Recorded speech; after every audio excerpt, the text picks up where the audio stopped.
ஓம் முருகா சரணம். வெற்றிவேல் முருகா சரணம். என் அன்பு பிள்ளை, அவசரப்படாம பொறுமையா நான் சொல்றத முழுவதுமாக நீ கேட்டு முடிச்சினா நானும் உன் கூடவே உன் வீட்டிலையே இருந்து நீ ஆசைப்படுற அனைத்தையும் உன் கைகளில் ஒப்படைச்சிருவேன். எப்போவுமே ஒரு புத்திசாலி மனிதன் நம்ம ஆசைப்படும் போதும் இன்பத்தை தேடும் போதும் நமக்கு துன்பந்தான் வந்து சேருன்றதை உணர்ந்தவனாக இருப்பான். நீயும் எப்போதுமே எதை தேடி போனாலும் அது கிடைக்கலைனாலும் கவலைப்படாம அதை முழுவதுமாக உனதாக்கி கொள்வதற்கு என்ன செய்யணும்னு யோசி. உன் அப்பன் முருகன் நிச்சயமாக நீ எதிர்பார்த்த எதையுமே உனக்கு கொடுக்காம ஒருபோதும் ஏமாற்றத்தை தந்துட மாட்டேன். இப்போது கூட நீ ஆசைப்பட்டு கேட்பதை உனக்கு முழுவதுமாக செஞ்சு கொடுத்து உன் கைகளில் ஒப்படைப்பதற்கு பல தடைகள் இருப்பதால அது அத்தனையும் உன் கூடவே இருந்து தடைகளை தகர்த்தெறிந்து உனக்கானதை உன் கைகளில் ஒப்படைப்பதற்காக உன் வீட்டுக்கு வந்து உன் கூடவே இருக்கணும்னு முடிவு எடுத்துட்டேன் என் செல்வமே. குழந்தை வரம் கேட்ட பிள்ளைகளுக்கு குழந்தையாக நானே உருவெடுத்து உன் மடியில் வந்து தவழுவேன். வீட்டில் நல்லது நடக்கணும், வாழ்க்கை சிறக்கணும், ஜெயிக்கணும்னு கேட்ட பிள்ளைகளுக்கு நானே குடும்பத்தில் வந்து குடியேறி ஆசீர்வதிச்சு உன்னை அழகாக வாழ வச்சு அழகாக அகமகிழ்ந்து நிம்மதியாக இருப்பேன் என் செல்வமே. எது எப்படி நடந்தாலும் மனக்கவலை கொள்வதை முதல்ல நிறுத்திடு. கவலைப்படுறதுனால எதுவுமே சரியாகாதுன்னு நான் உனக்கு ஏற்கனவே சொல்லியிருக்கேன். அடுத்தவங்களை பற்றி யோசிக்காம அடுத்தவங்க கதையை பேசாம உன் வாழ்க்கையில் உனக்கு இருக்கும் பிரச்சனைகளை தீர்க்க முயற்சி செய். மற்றவங்களுக்கு என்ன செய்யணும், எப்படி செய்யணும், என்ன உதவலான்றத நான் உனக்கு வழிகாட்டுறேன். முதல்ல உனக்கு உன் வாழ்க்கையில் செய்ய வேண்டிய விஷயங்களை நீ சரியாக செஞ்சுக்கும் போது நீ நிம்மதியாக மனநிறைவோட மகிழ்ச்சியோட அடுத்தவங்களுக்கு தேவையானதை செய்து கொடுக்கலாம் அல்லவா? இந்த உலகத்தில் ஒரு மனிதனுக்கு காசு, பணம், வசதியும் பதவியெல்லாம் வந்துருச்சுன்னா முதல்ல தனக்கு தெரிஞ்சவங்க யாருன்னே தெரியாதவங்க போல, கண்டுக்காதவங்க போல கடந்து போகிறவனா மாறிடுறான். ஏன்னா நம்ம நல்லா வசதி ஆயிட்டோம், நம்மளை பார்க்குறவங்க நம்மக்கிட்ட உதவி கேட்டு வந்துடுவாங்களோன்ற அந்த சுயநல எண்ணம் மனிதர்களை மற்றவர்கள் பார்வையில் கண்ணுக்கு தெரியாத ஆளாக மாற்றிடுது. யாரும் நம்மக்கிட்ட வந்து உதவி கேட்டக்கூடாது, எதையாவது கேட்டக்கூடாதுன்னே பயந்து பயந்து ஒதுங்கி ஒதுங்கி அவன் வாழ்க்கையை மட்டுமே யோசிக்கக்கூடிய ஆளாக தானே இந்த உலகத்து மனிதர்கள் இருக்கிறாங்க. உன்னுடைய எல்லா பிரச்சனைகளுக்கும் சரியான தீர்வு இந்த முருகன் என்கிட்ட இருக்கு. அதனால உன் கவலைகளையும் கஷ்டங்களையும் மற்றவங்க கிட்ட சொல்லாம என்கிட்ட சொல்லும்போது அது அத்தனையுமே நான் உனக்கு சரி செஞ்சு கொடுத்துருவேன். உன் வாழ்க்கையில உனக்கு கிடைச்சதை அனுபவிக்க கற்றுக்கோ, கிடைக்காததை ரசிக்க கற்றுக்கோ. நிச்சயமாக உன் வாழ்க்கை இன்பமானதாக இருக்கும். வாழ்க்கையை நீ சந்தோஷமாக வாழ்கிறதுக்கு எந்த ஒரு தனித்துவமும் தேவையில்லை. சாதாரணமாக வாழ்க்கையை வாழ்ந்தாலே இந்த கலியுக காலத்தில் அது பெரும் சாதனையாகத்தான் கருதப்படுது என் செல்வமே. நீ செய்ய வேண்டியது எல்லாமே உன் வாழ்க்கையில் உனக்கு கிடைச்ச விஷயங்கள் மீது திருப்தியோட மனநிறைவோடு ஏற்றுக்கொள்வது தான். எல்லாவற்றிலும் நீ திருப்தி கொள்ளும்போது உன்னை ஜெயிக்க யாராலும் முடியாது. உன் மேலே பொறாமப்படுறவங்க நீ என்ன செஞ்சாலும் என்ன சொன்னாலும் குற்றம் கண்டுபிடிச்சு உன்னை எதிர்க்க துணிவார்கள், உன்னை அவமானப்படுத்த முயற்சிப்பார்கள்.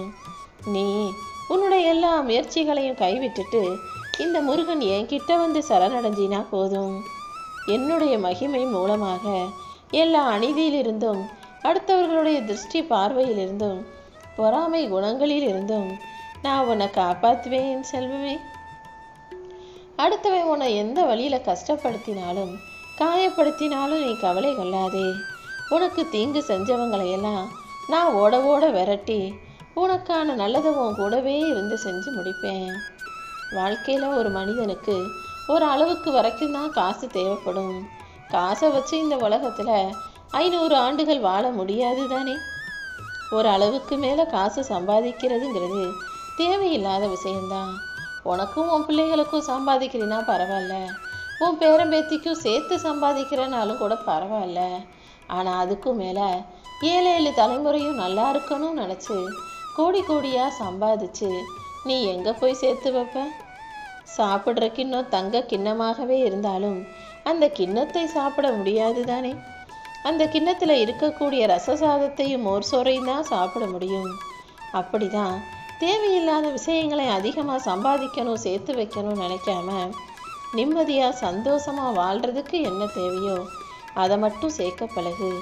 நல்லா பசிச்சு நல்லா சாப்பிட்டு நல்லா நிம்மதியாக தூங்குனா அதுதான் சொர்க்கம்.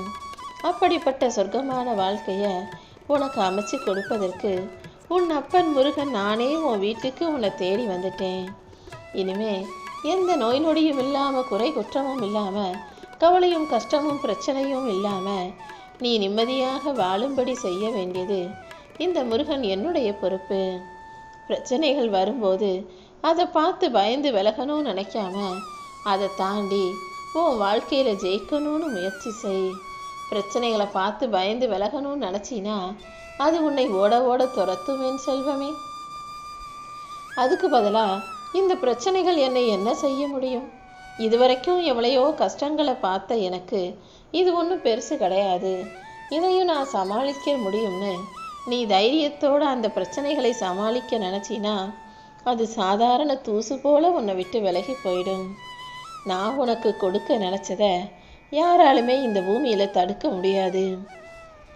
அதே போல் நீ எவ்வளவுதான் என்கிட்ட கெஞ்சி கேட்டாலும் வேண்டிக்கிட்டாலும் சில விஷயங்கள் உனக்கு கொடுக்கக்கூடாதுன்னு நான் நினச்சிட்டேன்னா அதை உனக்கு கொடுக்கும்படி யாராலும் எதுவும் செய்ய முடியாதுங்கிறத புரிஞ்சுக்கோ. நிச்சயமா நான் உனக்கு நல்லதையும் சரியானதையும் சிறந்ததையும் மட்டும்தான் கொடுப்பேன். சவால்கள் மட்டும் இல்லைன்னா வாழ்க்கையில் நீ முன்னேறணும்னு தான் நான் சொல்லுவேன். ஏன்னா ஒரு மனிதனுக்கு எந்த பிரச்சனையும் இல்லை, எந்த கஷ்டமும் இல்லைன்னா அவன் வாழ்க்கையை வாழவும் இல்லை, அவனுக்கு முன்னேற்றம் கிடைக்கவும் இல்லைன்னு தான் அர்த்தம்.